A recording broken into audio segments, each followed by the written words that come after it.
Добър ден на всички!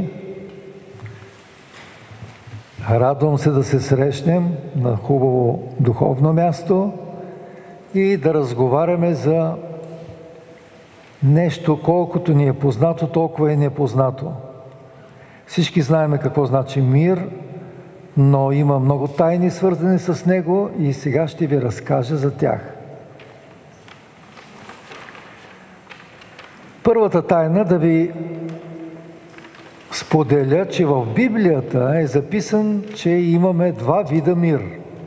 Има домашен и светски мир, а има и божествен мир, който е много велик.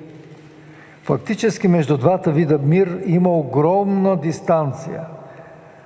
Има цял океан от дистанция.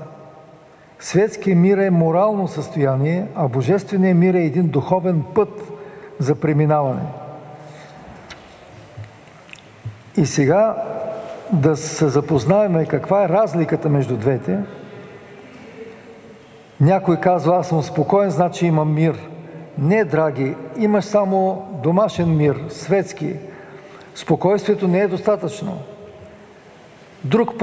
Друг някой е доволен от работата си и също смята, че е постигнал мира. И отново греши. Мирът не е доволство. Мирът нито е удоволствие, нито е приятно бездействие. Мирът е действие, мирът е живот, кипеж, светлина, пълнота и още нещо. Мирът се оказва, че е здраве.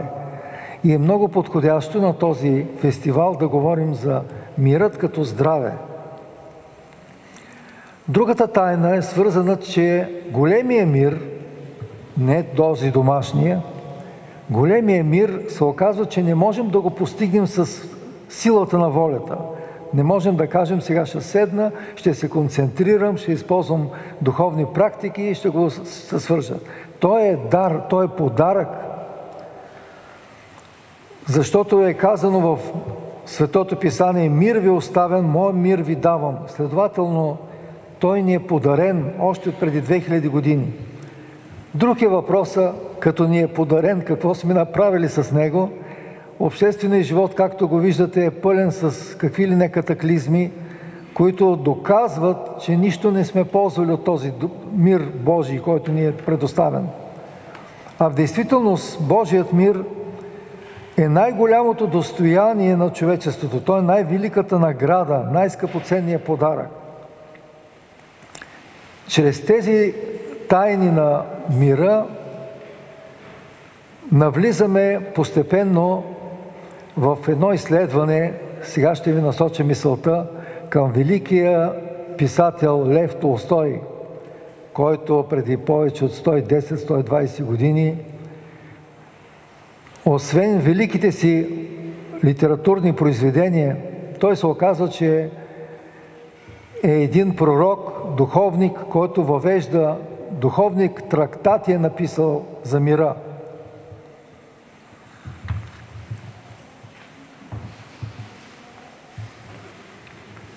Целият свят се прекланя пред Лев Толстой, но малцина го познават като богослов и пророк.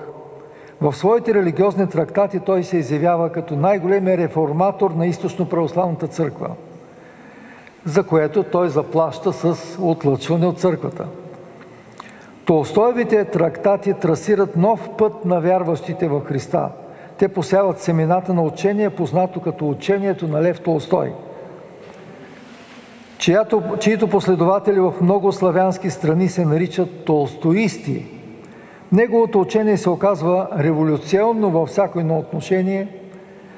То се основава на концепцията за ненасилието, концепцията за мира и Царството Божие, концепцията за истината и любовта като главни движещи фактори.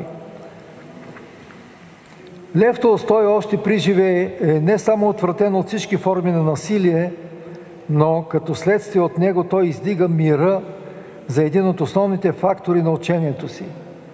Анализирайки Библията, той прозира скрития зад нейните страници код за спасение – Христовия мир.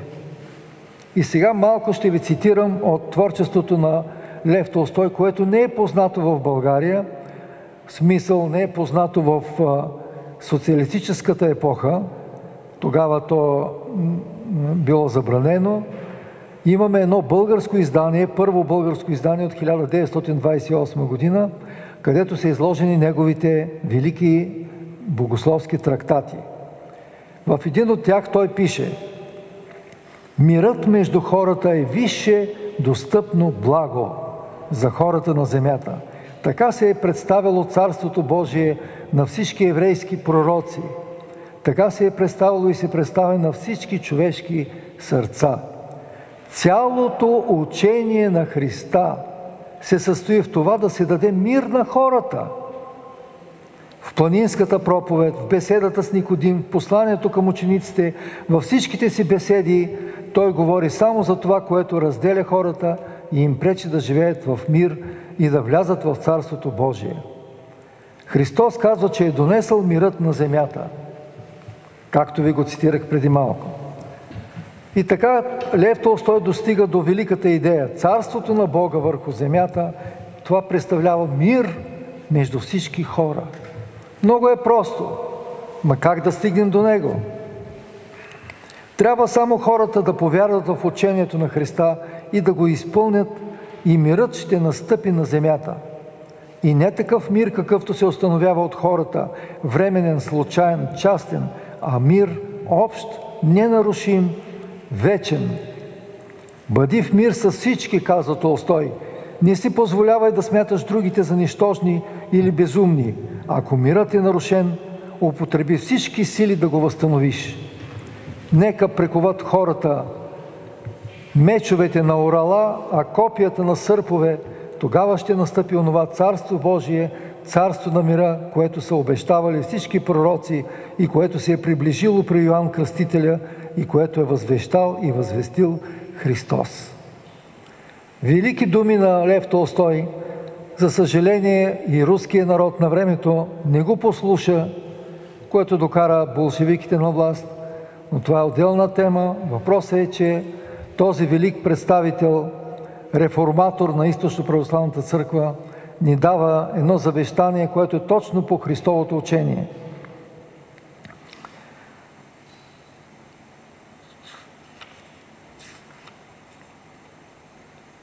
И сега да видим защо, каква е връзката между истинския, дълбокия мир и здравето.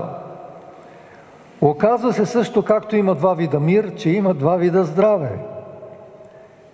Ние знаем физическото здраве, което е да са ни здрави всички органи, системи в тялото. Но има втори вид, което е духовно здраве. Духовното здраве означава здраве по ум, здраве по сърце. И точно с това духовно здраве е свързан мирът, великият божествен мир.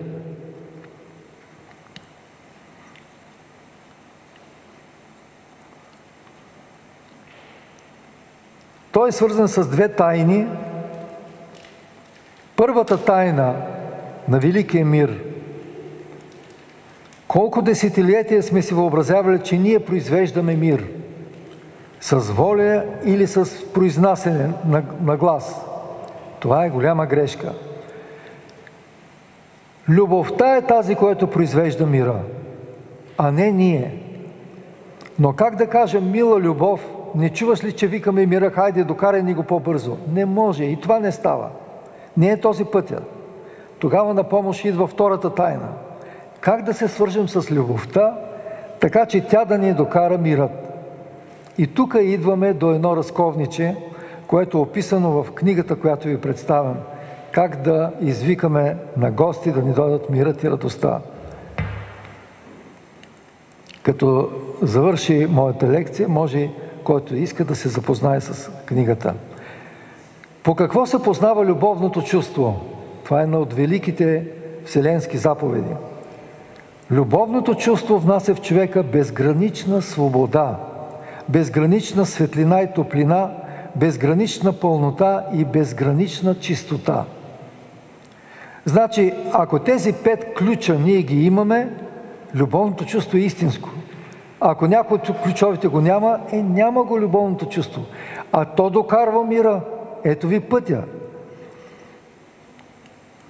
С други думи, ние трябва да се запознаем с тези 5 ключа, които ни докарват Божият мир в нас. Сега обаче имаме една действителност, която е в противоречие с всичко, което ви казвам и което Толстой е говорил, което Исус Христос е говорил. На този свят имаме ли примери, в които хората да са достигнали до Божия мир?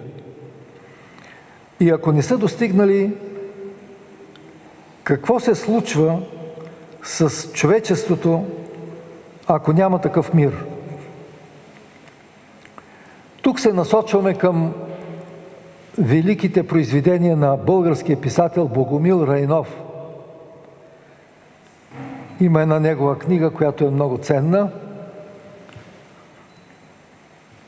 Тя се казва "Тайното учение". В тази книга Богомил пише: ако вземем под внимание колко често се дразним, в случай, че раздразнението не е наш постоянен спътник, можем да си представим в какви ужасни условия държим своя организъм, без да си даваме сметка, че тъкмо от такива условия предизвикват някои ракови заболявания и тежки нервни разстройства. С други думи, още от първия абзац личи, че липсата на мир, липсата на 5 ключа към любовта могат да ни докарат много тежки разстройства в нашето здраве.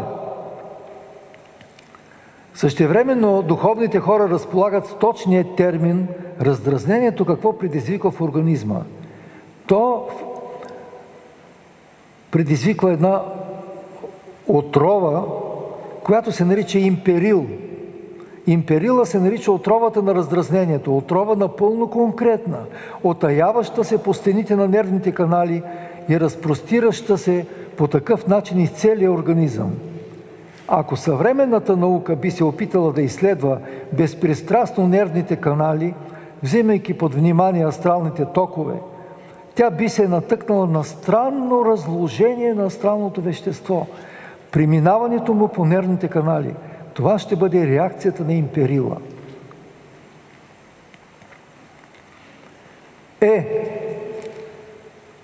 Много хора, да кажа милиони, сме заразени с този империл, без да осъзнаваме. Но какво си мислиме ние и с какво се успокояваме? Богомил продължава: с привичката да омаловажаваме всичко, ние този път вероятно ще кажем, че една фраза на отрицание или една ругатня, изплъзнала се от устата ни, това е нищожна капчица от безкрайния въздушен океан. Само че, колко такива капчици пръска всеки от нас всекидневно и какво правят тези десетки капчици, умножено по броя на земното население? Резултатът от подобна сметка е наистина потискащ. Той ще стане още по-потискащ, ако вземем под внимание, че милиардите отровни еманации са всекидневни, че те непрестанно се наслояват в пространството, защото са ужасно дълготрайни. И техните отвратителни натрупвания продължават дълги векове. И сега, могат ли тези натрупвания, които се наслояват в пространството, по някакъв начин да ги усетим? Те са невидими. Но се оказва, че има хора, които ги виждат. Хора, които са надарени с астрално виждане. Един от тях, това са хималайски адепти, те ги виждат и ние можем да се докоснем до техния опит. Единствено човек, добил способността да вижда невидимата, но съвсем реална духовна атмосфера, която не заобикаля, може да има представа каква тъмна и гъста смрад изпълва въздуха около нас, възприеман от късогледите ни очи като прозрачен, ако не и кристално чист. При това в случая се касае само за един вид отровни еманации, тези на раздразнението. А те, макар и най-чести, съвсем не изчерпват мрачния регистър от злотворни човешки излъчвания. И великите адепти, които виждат, имат астрално виждане, какво казват те? Цитирам адептите: нищо не поразява така пространството, както дисонансът. Но когато хората се поддават на злобни разединения, Ох, колко ги имаме и в нашия обществен живот, и в политическия живот. Колко ли разразне и разединения. Богати сме на такива разединения. Да продължим. В пространството незабавно се получават опустошителни разгроми. Какъв термин използват великите адепти? Ние нямаме понятие от тяхната терминология. Такива хора вредят не само на себе си, но и създават пространствена карма, въвличайки в нея много себеподобни. Ужасно е да се води борба с такъв новороден хаос. Хората, внасящи разединение, се наричат строители на хаос. Колко деликатно се изразяват. Изобщо няма нищо общо с лексиката от Народното събрание. Много деликатно, строители на хаос, но са много точни. Тежки са последствията от такива злобни хулители. Хората в злобата си могат да стигнат до разрушаване слоевете на астрала.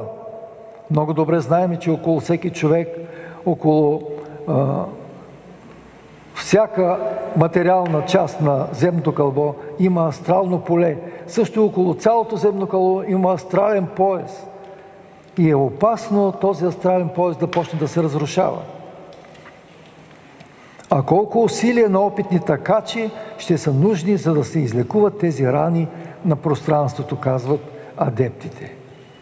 По-ужасно от всякакви болести ще бъдат разрушенията на слоевете около планетата. Този извод изобщо не сме стигали до него. Не сме се сещали, че може да има разрушаване на слоевете около планетата. А колко молитви, добри мисли се изискват, за да се изпълнят тия пропасти и язви на пространството. И така стигнахме до едно явление много интересно. Опитните такачи, които са познати на всички духовно посветени по целия свят, от Индия до Америка. Такането, какво представлява? Е висша духовна практика, свят акт на себеотдаване и на жертвоприношение. Той е присъщ само на духовно посветени, на праведни и светии, на окултни ученици. Да бъдеш опитен такач, това е духовен ранг. На този, който го притежава, ние ще надникнем в длъжностната му характеристика, за да разберем и ще се наложи да приемем в сърцето си такива разтърсващи категории, които се отнасят до планетата ни и те са неприсъщи на работата на нито един научен институт.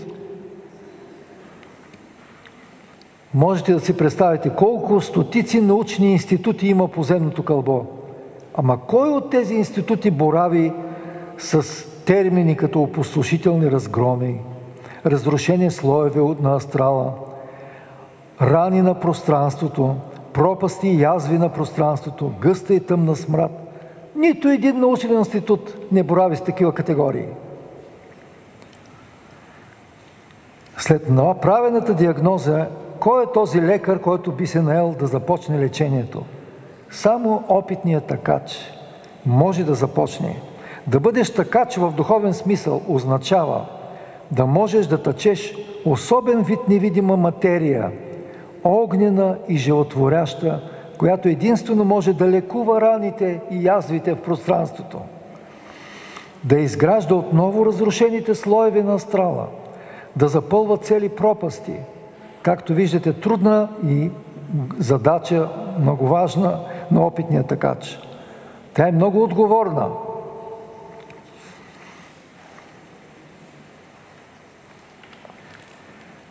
Следователно, секретната духовна практика на опитните такачи включва методите и на любовта, и на мъдростта, и на истината. И затова тази практика е истинска наука. И имаме в България велик учител Бенса Доно, който разкрива тайната на работата на опитните такачи. Работа, която е изключително прецизна, отговорна и непостижима. Опитните такачи полагат за основа живот, свят и чист. Той е изпълнен с плодовете на духа – мир, любов, доброта, милосърдие, светлина и веселие. Това става с денонощен труд. Имаме такава песен, която се пее за работата на такачите. В песента се казва: всеки ден всеки час, всяко е минута, ние сновем и тъчем най-красиви мисли. Не просто красиви, а най-красиви мисли. Кой може да го направи това? Добре, със силата на волята сядаме, се концентрираме и извикваме най-красивите мисли. Може да издържиме 2 минути, 5 минути. Но тук се говори всеки час, всяко е минута. Това значи денонощно. Няма такъв човек, който да може да се справи с тази непосилна задача. Сега, за да се докоснете до тайните на тази песен, предлагам ви да поканя тук една приятелка, певица, която ще я видите до вечера на сцената, с нея да изпълним химна на такачите, да чуете как звучи тази песен. Химн на опитните такачи.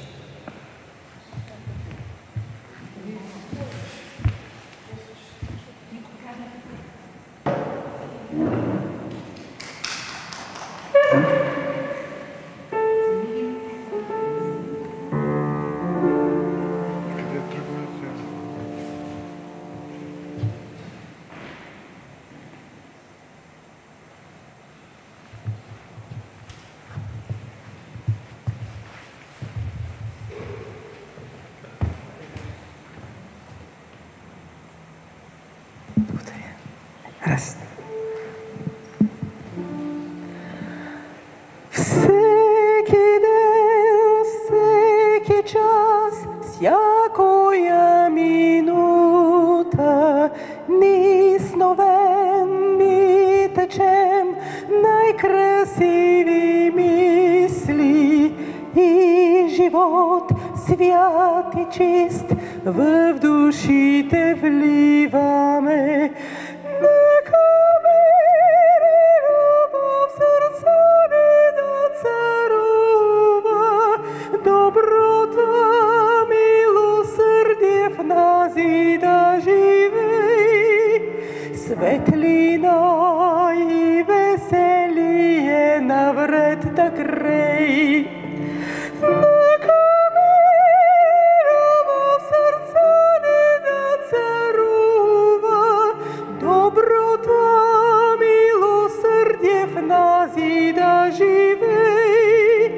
светлина и веселие навред да грей. Цветенцата аромат сладостен пилеят, птичките в небесна шир чуроликът пеят и дъждец ромоли над ниви и ливади. Всеки ден, всякоя минута ще работим, ще растем и добро ще сеем и в душите си красиви мисли ние да втъчем.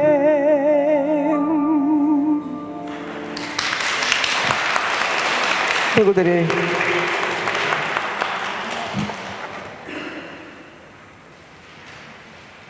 Чудесна песен.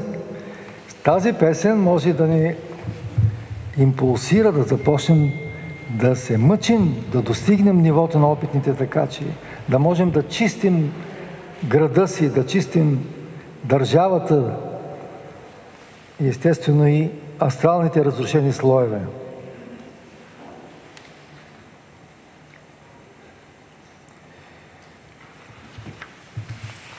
И сега споменахме за мирът, който има пряка връзка с здравето на човека, духовното здраве. Въпросът е как можем да достигнем до това духовно знание и до това духовно здраве. Можем естествено с 5 ключа, които ви споменах. Това са чистотата, светлината, топлината, пълнотата вътре в душата и свободата. 5 ключа, които ни водят към любовта, тя ни довежда мира вътре в нас. Добре, това е доста трудна задача. Ако си представите, че ние почваме да медитираме и извикваме всеки един от тия ключове, Да, ще ни отнеме по 5-10 минути на ключ. И след 5 пъти по 10 ще достигнем до мира. Обаче, оказва се, че можем да направим пряк път, така че да не губим 50 минути, а само за броени секунди да достигнем. Има такива преки пътища. И в тази книга са описани както дългия път, така и преките пътища. Сега ще ви кажа, те са 7 преки пътища, може би няма време за всичките, но методът на музиката, това е много пряк път, зависи от това каква музика слушаме. Музиката винаги може да служи за пряк път до мира и радостта, но не естествено хеви метал и траш метал и рап и прочее. Знаете ли какво неописуемо преживяване е да чуем ангелите да пеят? Това е музиката, която ангелите носят. Един постоянен свидетел на тяхното пеене е учителят Бен Садоно. Той казва: някои са чували ангелите да пеят. Като започне да пее един ангел, едно такова висше същество, толкова голяма интелигентност, в неговото пеене има дълбок смисъл. 100 години човек да живее и да чуе как един ангел пее, няма да се счита нещастен, че животът му отишъл на празно, но ще си каже: аз се чувствам щастлив, че живях 100 години и дочаках да чуя такъв велик музикант. То е велико нещо. Например, да чуеш да пее в небето един такъв артист, да го видиш като излезе да пее. В неговите очи, в неговото лице не само ще се чете тази музика, но той ще предаде един смисъл, едно знание за цялата хармония в природата. И всичкото и ще оживее, ще забравиш всички тревоги на света и в душата ти ще се вселят мир и радост. Ето как великият учител ни казва прекия път, един от преките пътища, чрез ангелската музика. Друг пряк път е чрез благоуханията. Във всички епохи благоуханията са били ценен атрибут за довеждане до молитвено състояние или екстаз. Защо? Защото благите ухания, освен че съдържат фитонцидни свойства, освен че лекуват, но и разпръскват молекули с такива високи вибрации, че чувствителният човек веднага забравя проблемите си. Кой може да остане равнодушен, например, пред силното ухание на роза, зюмбюл, люлек, липа, мащерка, босилек, анасон, мента, розмарин, карамфил, тамян и различните парфюми? Човек литва веднага на крилете на радостта, което показва, че мирът е дошъл. Пожелавам ви да опитате на практика. Изберете си или чрез ангелска музика, или чрез благоухание. Всеки един от вас има любимо ухание. Опитайте се чрез тези ухания да видите как потъвате и как се издигате на височината на свещения велик мир. Друг пряк път – чрез слънцето.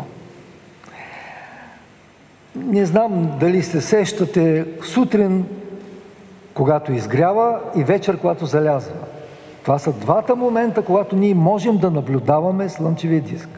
Иначе в останалото време ще ослепеме. Тия два момента са много интересни. Но по някой път сутрин, то като изгрява, изведнъж блясва с един силен лъч, така че не във всяка сутрин може да се гледа в него. Докато след обяд, когато залязва, тогава изглежда тези плътни слоеве в атмосферата му предават като леща, така че причупват силните лъчи и можем да наблюдаваме диска на Слънцето. В какво се изразява това наблюдаване? Ако седнете след обяд и наблюдавате залеза, има един момент, точно 5 минути или 10 минути преди да залезе, вече може да се гледа в диска. И когато се концентрирате, има една тайна, има един похват, който в медитациите и в духовните практики се нарича до похват на отместения поглед. Тоест, използвате втория поглед в себе си. Човек има два погледа. Единият поглед пряко гледа към предмета, а другия поглед леко го отмества в страни и с бялото на окото си продължава да гледа слънцето. И изведнъж открива как то пулсира. И освен, че пулсира, около него веднага се образува един ореол. Този ореол може да бъде аметист, може да бъде жълт, може да бъде червен, синкав, зеленикав, може да бъде с всякакви цветове. Това зависи от вашето състояние. Всеки един цвят е подходящ. Хванете го този тунел, който се образува между ореола на Слънцето и вас. Образува се един уникален тунел. И имайте смелостта да влезете в тунела. В момента, в който влезете, ще усетите как, като смокачка, всички отрицателни мисли, всичко се изсмуква и изчезва от вас. И вие сте чист, светъл, щастлив, пълнота усещате. Веднага се добива този божествен мир. За секунди. Ето така описах накратко. Другите преки пътища ще ги видите в книгата. Естествено, един от тях е паневритмията. Чрез нея също може да се достигне до божествения мир, но също трябва и вглъбение, трябва концентрация, а не да си мислим, докато играем паневритмия, кой с коя се е хванал, кой как се е облякал и кой какво прави. Това нищо няма да ни помогне. И така, смятам с това да завърша моето скромно представяне на книжката. Ако някой проявява желание да се запознае и с трактатите на Лев Толстой, и с 5 ключа за любовта, или да се запознае с преките пътища, може да заповяда и да разгледа книжката. Благодаря ви за вниманието.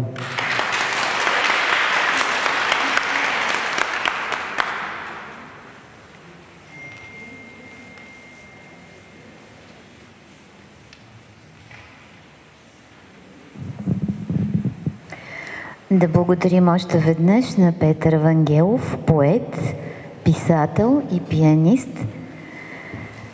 Петър Вангелов е част от групата Ангелска усмивка, чийто концерт ще постави емоционален финал на първия фестивален ден, така че тази вечер ще можете отново да го видите и чуете.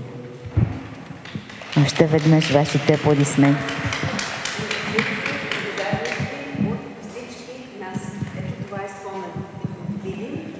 И нашата видейска художничка Даниела Петрова.